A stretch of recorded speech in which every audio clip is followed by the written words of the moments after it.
আসসালামু আলাইকুম। বাচ্চাদের অনেক বায়না থাকে। আমার বাচ্চার বায়না আজকে আর তার আম ফুলের মতো ফেলে দেবো, এই জন্য আমি এভাবে চাকু দিয়ে করে নিয়েছি, শেপ করে নিয়েছি। এখন দেখুন ফুলের মতো আমি করে দেবো কীভাবে।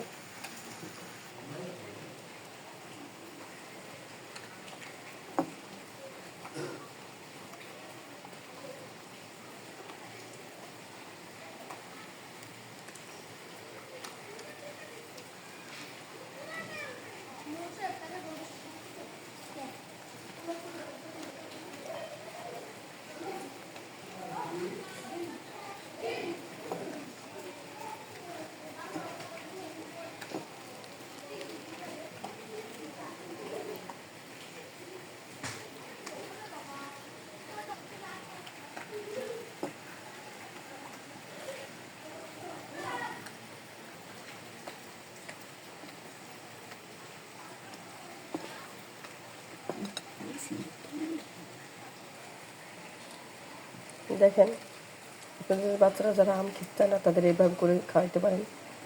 তারা অনেক আগ্রহী হবে, অনেক ইন্টারেস্টিং হবে আম খাওয়ার জন্য। আজকে এ পর্যন্ত না, আবার নতুন কোনো ভিডিও নিয়ে আপনাদের সামনে উপস্থিত হবো। সে পর্যন্ত ভালো থাকুন, সুস্থ থাকুন। আসসালামু আলাইকুম রহমতুল্লাহি ওয়া বারাকাতুহু।